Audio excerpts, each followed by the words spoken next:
بسم الله الرحمن الرحيم.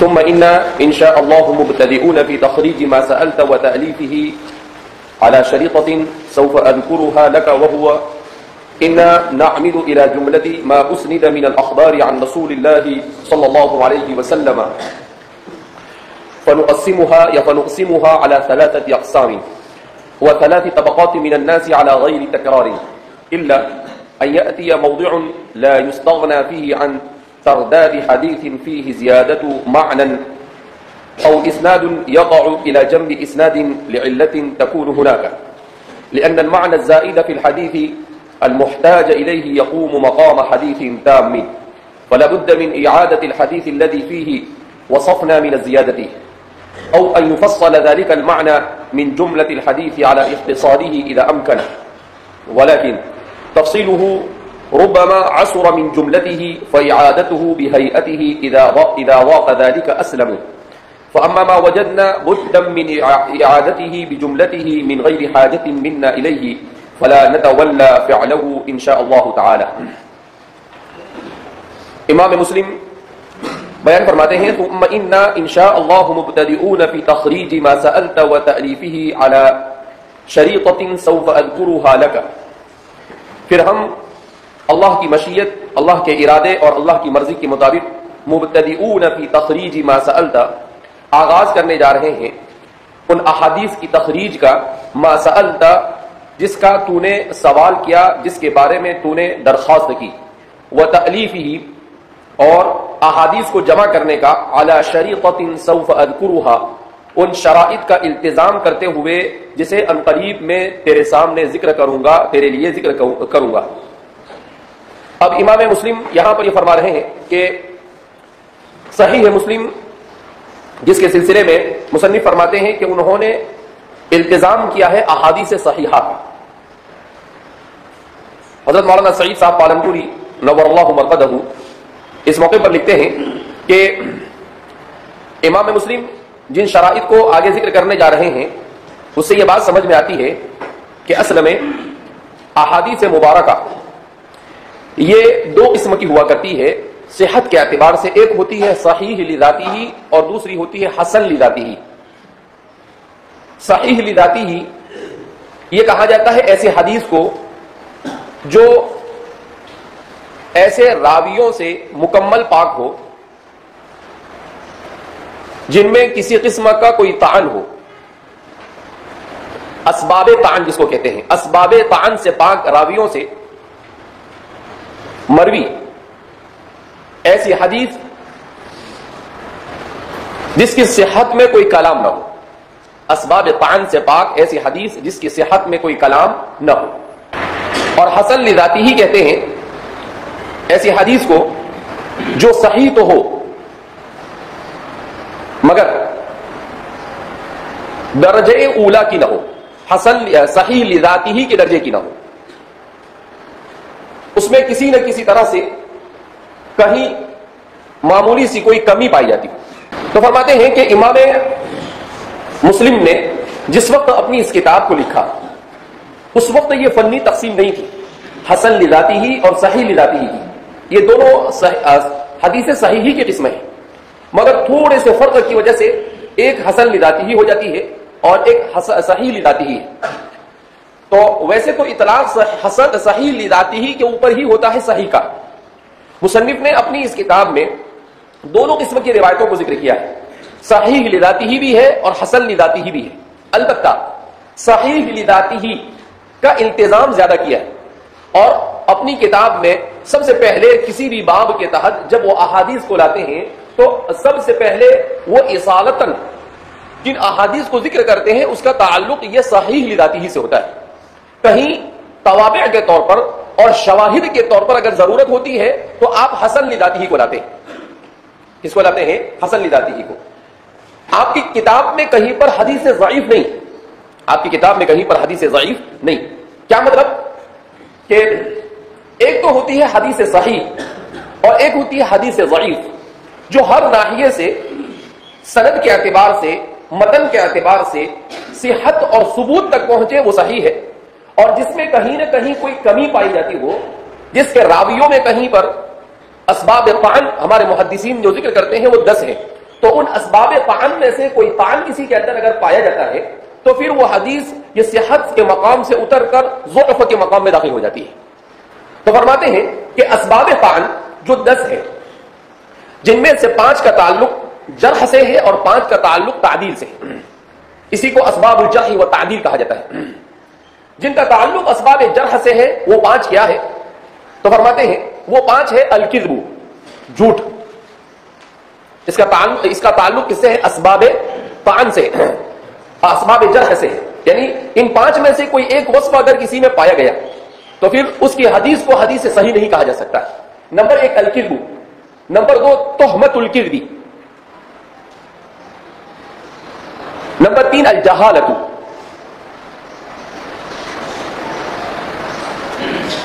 نمبر 5 البدعۃ، نمبر 4 البدعۃ، اور نمبر 5 الفسق. ان 5 چیزوں میں سے کوئی چیز اگر کسی کے اندر پائی جاتی ہے تو یہ طعن اونچے درجے کا ہے. یعنی اگر وہ راوی جھوٹا ہے، اگر جھوٹا نہیں تو اس کے اوپر جھوٹ کی تہمت ہے، یا وہ فسق کا شکار ہے، یعنی اعلانیہ طور پر گناہوں میں سے کسی گناہ میں پکڑا گیا ہے اور وہ مشہور ہو گیا ہے تو وہ فاسق ہے، اور وہ بدعتی ہے.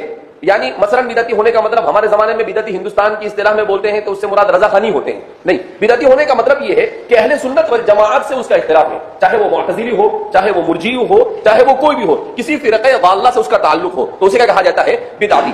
جتنے بھی لوگ فرقہ ضالہ سے تعلق رکھتے ہیں ان سب کے اوپر اطلاق کس کا ہوتا ہے؟ بدعتی کا ہوتا ہے. ہمارے ہندوستان کے تناظر میں بدعتی بولا جائے تو اس سے مراد ہم لوگ صرف رضا خانی لیتے ہیں، ایسا نہیں ہے. وہ اس لیے مشہور ہو گئے ہمارے یہاں پر بدعتی ہم لوگوں کی اصطلاح کے اندر میں، اس لیے کہ دوسروں کے مقابلے میں ان کی بدعت زیادہ ہے. تو کثرت بدعت کی وجہ سے جب بدعت بولا جاتا ہے تو زید عدل کی طرح یہ بدعت بول کر انہی کو مراد دیا جاتا ہے، یعنی وہ سراپا بدعت ہے. تو اس وجہ سے ان کو بدعتی سے ہم جانتے ہیں. ورنہ معتزلہ کو بھی بدعتی کہیں گے، مرجئہ کو بھی بدعتی کہیں گے، جسدیہ کو بھی، جہمیہ کو بھی بدعتی کہیں گے، خوارج کو بھی بدعتی کہیں گے. جتنے پسند جتنے بھی لوگ ہیں ان سب پر کس کا اعتراف ہوگا؟ بدعتی کا اعتراف ہوگا. تو یا تو وہ بدعتی ہو، تو اگر ان میں سے کوئی چیز راوی کے اندر پائی جاتی ہے تو ظاہر سی بات ہے ایسے راوی کی حدیث کو یہ نہ صحیح لذاتی ہی میں آئے گی اور نہ حسن لذاتی ہی میں آئے گی، نہ صحیح لذاتی میں آئے گی نہ حسن. تو اس طرح کی کوئی حدیث اس کتاب کے اندر ذکر نہیں ہے. حضرت مولانا سعید صاحب پالنپوری نور اللہ مرقدہ نے بڑی اچھی بات بیان کی ہے. حضرت فرماتے ہیں کہ چونکہ امام مسلم نے اس زمانے میں اپنی اس کتاب کو لکھا ہے جس زمانے میں اس مصطلحات الحدیث کا فن ابھی مستقل طور پر مدون نہیں ہوا تھا، تو مدون نہ ہونے کی وجہ سے آپ نے صحیح لذاتی اور حسن لذاتی جس میں 19 کا فرق ہے، زیادہ فرق نہیں ہے، تو اس میں آپ نے تمیز نہیں کی. تمیز تو کی ہے مگر آپ نے کہیں کہیں پر حسن لذاتی کی روایتوں کو ذکر کر دیا ہے. تو جو لوگ تشدد اختیار کرتے ہیں علم مصطلحات الحدیث کے وجود میں آ جانے کے بعد، تو وہ لوگ ایسا کہہ دیتے ہیں کہ امام مسلم کی کتاب میں سب حدیثیں صحیح نہیں ہے. تو یہ شدت پسند قسم کے لوگ ہیں جو ضرورت سے زیادہ شدت اختیار کر رہے ہیں. تو اس لیے وہ یہ کہتے ہیں کہ امام مسلم کی کتاب کے اندر میں کہیں کہیں پر ایسی حدیثیں ہیں تو کہا کہ امام مسلم نے رعایت تو کی ہے حسن لذاتی ہی، اور لیکن ایسا کوئی بھی راوی امام مسلم کی کتاب میں سند کے اندر میں ایسا نہیں پایا جاتا ہے جس میں ان 5 میں سے کوئی سبب پایا جاتا ہو. ان 5 میں سے کوئی سبب کیا ہوتا ہو؟ پایا جاتا ہو. دوسرے جو 5 اسباب بیان کیے جاتے ہیں ان میں ایک آتا ہے غلط الفحش، یعنی بہت زیادہ راوی کا غلطیاں کرنا، بڑی بڑی غلطیاں کرنا نہیں، بلکہ غلط الفحش کا مطلب ہے کثرت الاخطاء، ای تصدر الاخطاء الكثيرة عنه، جس سے بہت زیادہ غلطیاں واقع ہوتی ہو، ایسا راوی. اسی طریقے سے کثرت الغفلہ، ایسا راوی جو بہت زیادہ غفلت کا شکار ہو. اسی طریقے سے نمبر 3 سوء الحافظہ، وہ راوی جو سوء حافظہ کا شکار ہو گیا. اسی طریقے سے وہ راوی جو ثقات سے اختلاف کرتا ہو، ثقہ راویوں سے اس کی روایت میں اختلاف بکثرت پایا جاتا ہو، یعنی وہ روایت نقل کرتا ہے مگر ثقہ راوی جو اس کے مقابلے میں مضبوط راوی ہے ان کے مقابلے میں اس کی بہت ساری حدیثیں ایسی پائی جاتی ہو جو ان ثقہ راویوں کے سے روایت کردہ حدیثوں کے خلاف اس کا مضمون کیا ہوتا ہو؟ پایا جاتا ہو. اور نمبر 5 وہ راوی جو اختلاط کا شکار ہو، یعنی اس کے اوپر باتیں مشتبہ ہو جاتی ہو، کسی راوی کو کچھ بنا دیتے ہو، کسی حدیث کو کسی کی طرف منسوخ کر دیتے ہو. تو یہ بھی اسباب ضعف ہے، یہ بھی کیا ہے؟ اسباب ضعف ہے، مگر پہلے کے مقابلے میں کم ہے، پہلے کے مقابلے میں کم ہے. پہلی قسم کے جو 5 اسباب ہے وہ پائے جانے سے آدمی مکمل طور پر مجروح مانا جاتا ہے، اور دوسری قسم کے اسباب جو 5 ہیں ان میں سے کوئی ایک اگر راوی میں پایا جاتا ہے تو وہ مجروح نہیں ہوتا ہے مگر اس کی عدالت باقی نہیں رہتی۔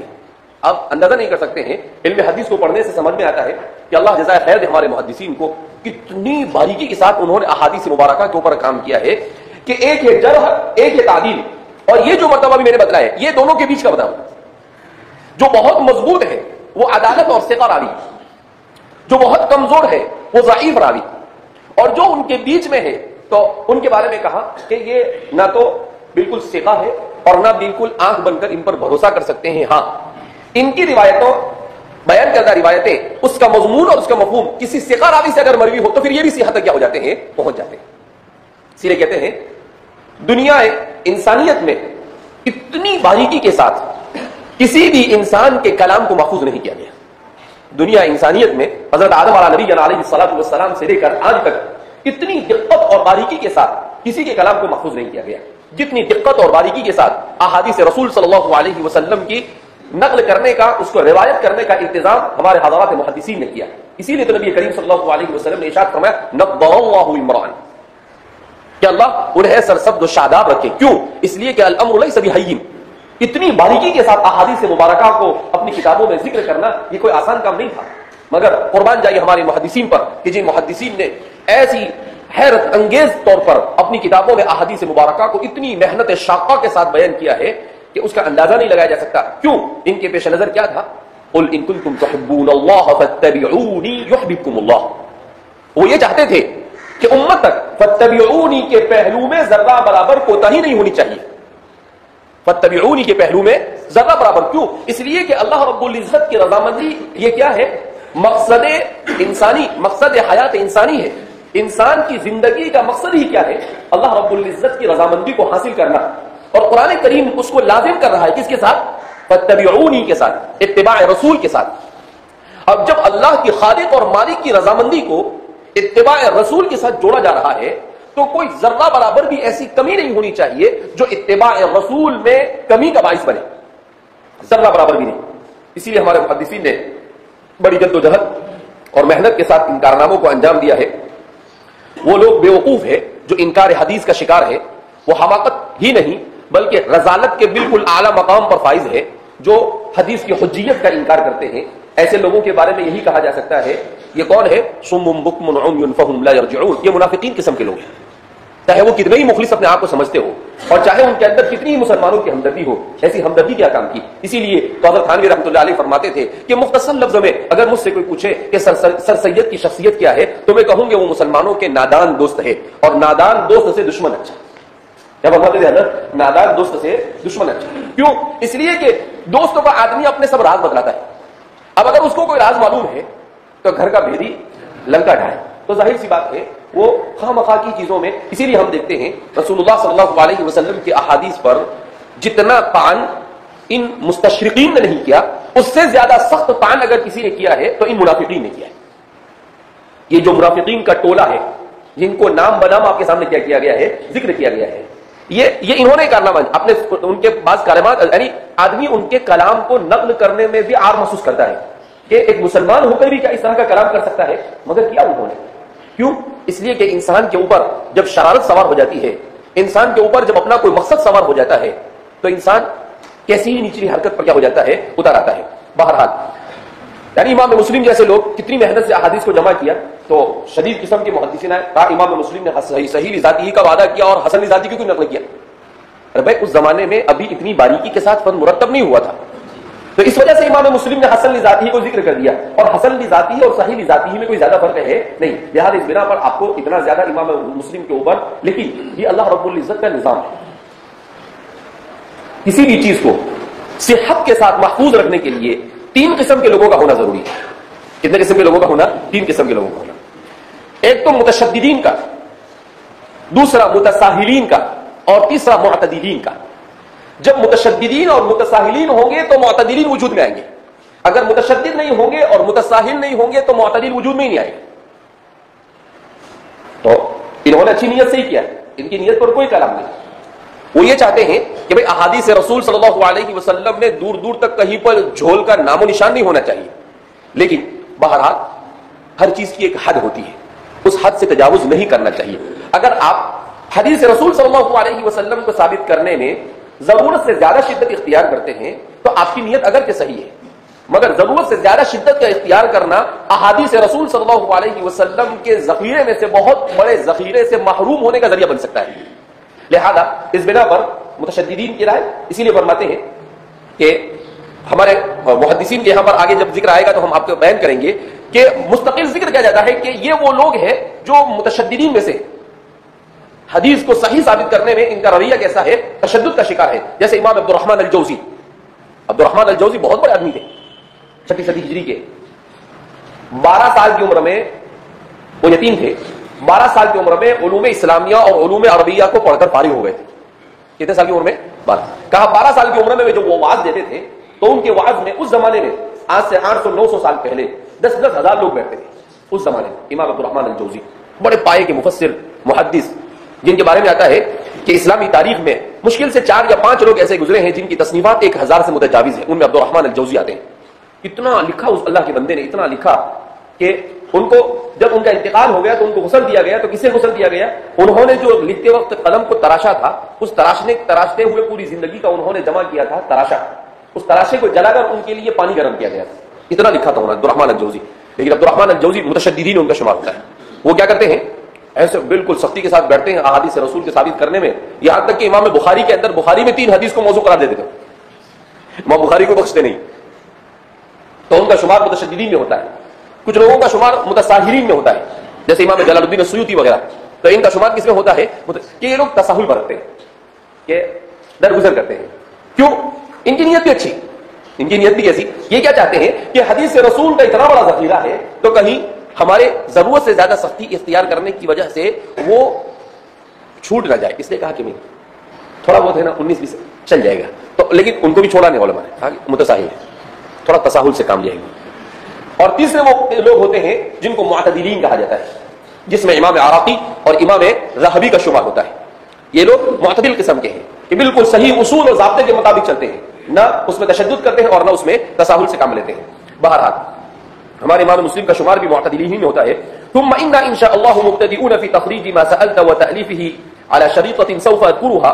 تو فرماتے ہیں کہ اب ہم شروع کرنے جا رہے ہیں ان احادیث کی تخریج کو، ان احادیث کو بیان کرنے کا آغاز کرنے جا رہے ہیں جن احادیث کی تخریج محدثین نے کی ہے علی شریطۃ، اس شرط کے اوپر سوف اذکرها، جس کو میں کیا کروں گا؟ ان قریب ذکر کروں گا۔ وهو انا نعمد الى جملة ما اسند من الاخبار عن رسول الله صلی اللہ علیہ وسلم فنقسمها على 3 اقسام۔ اب فرماتے ہیں انا نعمد الى جملة ما اسند، نبی کریم صلی اللہ علیہ وسلم کی جانب جن اخبار کی نسبت کی گئی ہے جو آپ سے مستند طور پر مروی ہے، ان احادیث کی طرف ہم قصد کرتے ہیں تو ہم اسے فنقسمها على 3 اقسام، اسے 3 قسموں میں ہم منقسم کرتے ہیں، و3 طبقات من الناس، اور 3 طبقات میں منقسم کرتے ہیں، على غیر تکرار، بغیر کسی تکرار کے۔ تو امام مسلم اپنی روایت کرنے کے اسلوب اور منہج کو بیان کرتے ہوئے کیا فرماتے ہیں کہ ہم احادیث کو ذکر کریں گے تو وہ بھی 3 قسم کی ہوگی، جن طبقات سے ذکر کریں گے وہ طبقات بھی 3 قسم کے ہوں گے، اور تیسری چیز فرما رہے ہیں علی غیر تکرار، بغیر کسی تکرار کے، کہ جب ہم احادیث کو ذکر کریں گے تو اس میں ہمارا التزام اس چیز کا ہوگا کہ کوئی تکرار نہیں ہونا چاہیے۔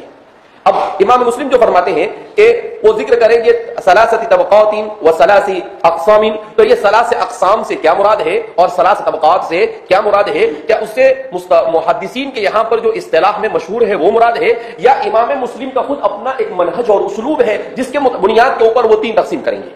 کیوں؟ اس لیے کہ بار بار کہی جا رہی بات کہ امام مسلم جس وقت اس کتاب کو لکھ رہے ہیں اس زمانے میں ابھی علم مصطلحات الحدیث یہ مدون ہوا نہیں تھا، لہذا جب وہ مدون نہیں ہوا تھا تو ظاہر سی بات ہے مصطلحات محدثین کے مطابق جن طبقات کو اور جن چیزوں کو ذکر کیا جاتا ہے وہ نہیں، بلکہ یہ امام مسلم کا خود اپنا اجتہاد ہے، امام مسلم کا خود اپنا اجتہاد ہے اور وہ اپنے اجتہاد ہے. اب جب امام مسلم کا اپنا اجتہاد ہے تو امام مسلم کا اجتہاد کس قسم کا ہے؟ وہ 3 قسم سے کون سے قسم مراد لیتے ہیں اور 3 طبقات سے وہ کن طبقات کو مراد لیتے ہیں؟ اور بغیر تکرار کے ذکر کرنے کا مطلب ان کے یہاں پر کیا ہوتا ہے؟ تو بغیر تکرار کے اوپر وہ تفصیل سے کلام کرتے ہیں. البتہ 3 طبقات اور 3 اقسام کے اوپر تفصیل سے کلام نہیں کرتے، اس کو اجمال کے ساتھ چھوڑ دیتے ہیں. اور تکرار کے اوپر آگے پیراگراف ختم ہونے تک مستقل طور پر تفصیل سے کلام کرتے ہیں کہ تکرار نہیں ہوگا. ہاں البتہ کہیں پر تکرار کے بغیر چارے کار نہیں ہے اور حدیث کے ایک جز سے کام چل جاتا ہے تو اس حدیث کے اتنے ہی جز کو بیان کروں گا. لیکن اگر کہیں پر پوری روایت کو مقرر لانے کی ضرورت ہو تو پھر میں پوری روایت کو مقرر لاؤں گا. تو اس طرح سے وہ اس کی تفصیل بیان کرتے ہیں. البتہ ضرورت اس بات کی ہے کہ 3 اقسام اور 3 طبقات سے امام مصنف نے کیا مراد لیا ہے اسے سمجھا جائے.